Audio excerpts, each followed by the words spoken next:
Hello everyone and welcome back to the channel. In today's video we're going to be working on the MR2, but before we get there I want to talk about the WRX. I'm very happy because we're almost done in terms of like prepping this thing for rallycross. All that we have left to do is tires. We already have those on the way. We already have a skid plate on the way, and those are like the two big major things. And then I have to replace the driver's side valve cover. I already did the passenger side, but when I did that side I got lazy and didn't do the driver's side. And then we have to do new brakes. We're hoping to potentially be rallycrossing it this winter. I don't know if that's going to happen though, because Dirtfish has a 3-part like series, and the thing is it's really expensive, not the entry fee, so it's only like 450 bucks for 3 races, which is a pretty good deal. But it's all the traveling because Dirtfish is like 5 hours away, so I'd have to take work off, rent a trailer, lodging, because it's going to be the middle of winter. I don't know if it's going to happen, but at the minimum we'll have the WRX rally ready in about 1 to 2 weeks. And since this thing's almost done, I want to start getting the white MR2 ready as well. It's been a while since we did anything with this car outside of just like playing musical chairs. She's literally just been sitting here in storage, and we're kind of getting her ready to go back on the road. So I already went through, I checked all the fluids. I still have to change out the end links, which are, this is what I'm looking for.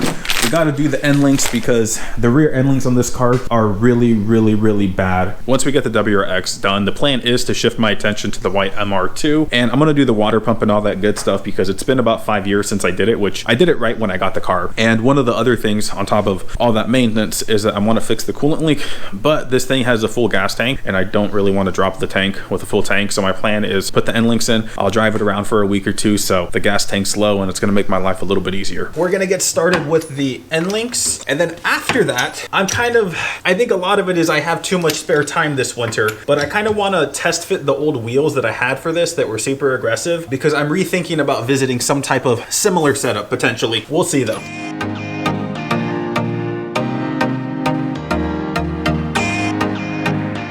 Right here is the end link, and this one is not as bad as the other side, so it's really rough. I can't even actually move it, which is not good. So it's actually seized up. The other side is the one that's clunking around, and I went ahead and bought the same OE, like they're not OE, the same adjustable end links. To remove the end link, I just undo this bolt, that bolt right there, and then I'm also gonna undo the tow arm here because that's gonna allow me to swing the whole hub out. This right here, the head of the end link is actually so close that I wouldn't be able to get it out otherwise.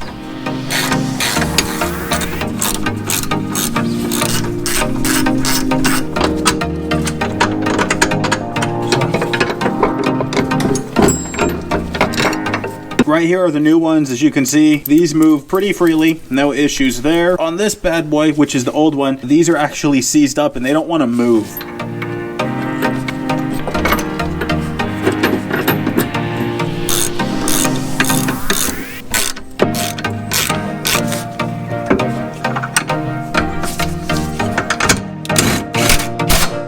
I went ahead and got the other end link replaced off camera. So this one, same thing. One end of this is all seized up. The other end has a little bit of play in it. Also, if you're curious about the sway bar preload, I didn't bother to set it mainly because I didn't see the point in doing double the work. Between here and race season, I'm going to be messing with the car. So that means the suspension settings are going to change. And the last thing I would be messing with is a sway bar preload. So right before season comes and I'm, obviously done with everything, I'll set the sway bar preload. Also, with me just driving around town, I'm not really concerned about like some weird handling characteristics when I'm just going to and from work. On to the big thing for today. About a year ago, I did try fitting a super aggressive setup on the white MR2. That didn't end up working out because I was gonna have to make some other modifications, and more than anything, I didn't want to go down that rabbit hole because I wanted to focus on seat time. But that didn't really work out because I ended up overheating the engine, and the car has pretty much just been sitting ever since. The WRX is pretty much done. The V6 MR2 isn't gonna see much because it's gonna see basic maintenance, so like the clutch replacement, the brake issue, which I believe is actually a bad caliper, and then I'm gonna change out the tires. So it's gonna be really simple. And then like, so the WRX is almost done. So I need something to occupy my time. And that's why I'm gonna come back to these rims. I actually gave these to Jesus and he was gonna run them on the Skyline, but obviously that didn't really work out. He kept the wheels and he told me that if I wanted, I could keep them. So essentially what I'm gonna do right now is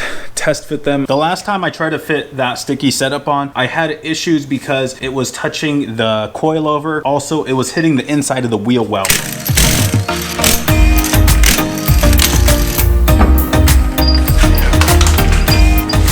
What I want to do right now is just put it back on just to see how it kind of goes. I'm a very hands-on kinesthetic person, so this is going to be the best way to see if I even want to, because I did go back and look through some of the footage just to kind of give myself a reminder. That didn't really help me too much, so I'm going to put the wheel back on and kind of go from there. This wheel here is a 17x9 with a, I believe, 35 offset, and then the tire is actually a 245, so it's pretty fat, especially for an MR2.